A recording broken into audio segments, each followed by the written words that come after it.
Ladies and gentlemen, welcome back to John Dudley Speaks. I'm your host, Rick Moranis. Today's episode of John's Perspective is a double feature, so make sure you check out my review on Ariana Grande's Eternal Sunshine. That's on the channel now. The New Jersey synth-pop alt-rock outfit Bleachers, led by super producer Jack Antonoff, the man behind some of the biggest hits and musical acts of the last decade, was conceived by Antonoff while he was on tour with the band Fun, and it was really a bedroom pop situation at the time. I Wanna Get Better was the lead single off of Bleachers' first album, Strange Desire, and this was at the recommendation of Taylor Swift, who thought it was more of a risk for Jack at the time to introduce himself to the world as a solo artist. Many of Bleachers' fan favorites come from this album. I've had the honor of seeing them live, and it's amazing.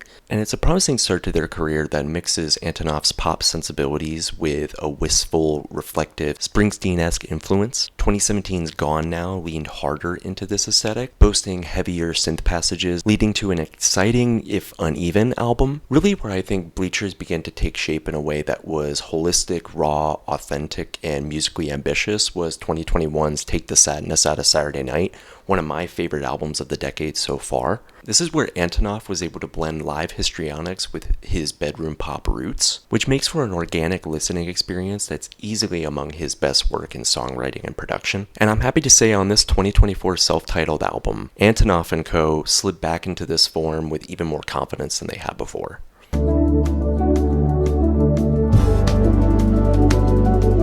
Right from the muffled, simmering intro of I Am Right on Time, I could already tell that this was going to be some of the best production of the year. Merging wall of sound, Springsteen aesthetics, The Cure level dynamics, Bon Iver inflected Baroque pop, 70s garage rock, and 2010s synth pop, the aesthetic of this album is truly unique from top to bottom. Lead single Modern Girl is a scorching, sax-driven banger that hits you in the face with Bleachers' renowned live feel. The booming shouted chorus is rollicking, fun, and pure, yet it still manages to hit you in the feels. Jack takes us back to a lo-fi, alt-rock, indie pop instrumental on Jesus is Dead, which has a lot more in common with Death Cab for Cutie and his previous project Steel Train than it does with Bleachers. As the track progresses and escalates its constant build-ups and drop-downs until a freewheeling sax solo gives us an epic catharsis, one of the best musical moments in all of Bleachers' catalog. The 80s Peter Gabriel influences here in synth-driven songs like Me Before You,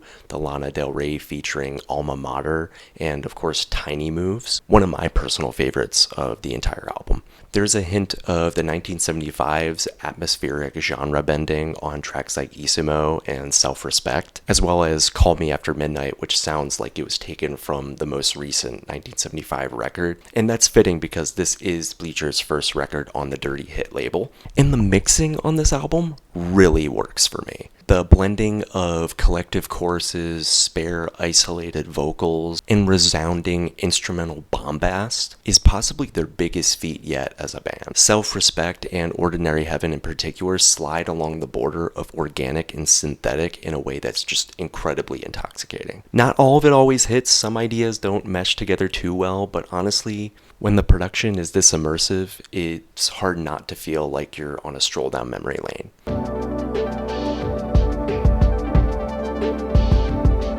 The way Jack is able to bring you into his world is nothing short of spectacular.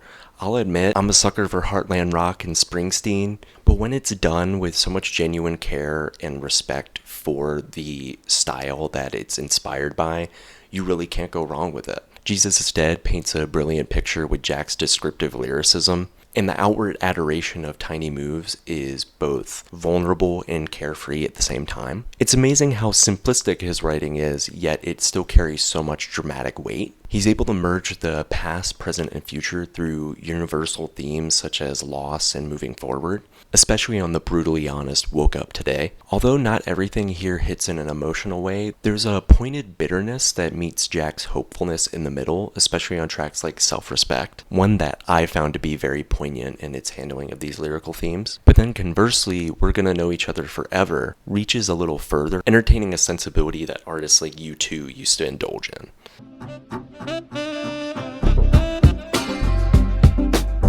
Dare I say flawless execution? Yeah, I do. Everything that the band brings to the table here is absolutely immaculate in terms of skill, passion and delivery. Jack's singing varies from pristinely polished to purposefully rusty, and I think the album works so much better because of that conjunction of presentation. Ordinary Heaven is evocative of Joy Division in a sense, but the saxophone tones, mixed with Jack's convicting vocals and a seductive drum groove, enliven a song that could have been played as an interlude into something that's inspiring and profound, turning it into a late album highlight. Honestly, it's very Tunnel of Love for them to do something like that. But where my fascination of the album comes from mostly is how Jack and the guys are able to fiddle with dynamics, balancing minimalism and expressionism fantastically in order to provide a listening experience that's both calming and fiery at the same time.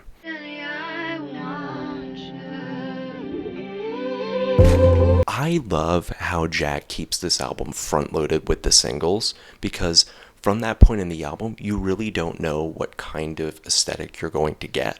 From there, it's a massive onslaught of Americana, folk, country pop, indie, alt-rock, synth-pop, ambient, yet it interestingly never loses its identity. The pacing may have some issues, but it never takes away from the emotional impact of the record, the combination of personal themes and ambition, and the overall panache that Bleachers perform it all with.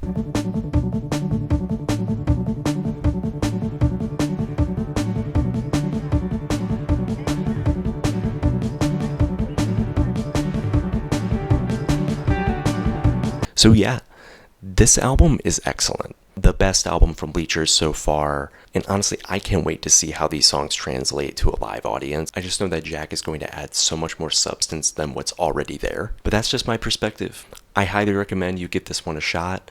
If you're a fan of Springsteen, if you're a fan of Bleachers, even if you never listened to Heartland rock, I really think that you'll be able to get something out of this. But hey, that's all I got. Appreciate you listening.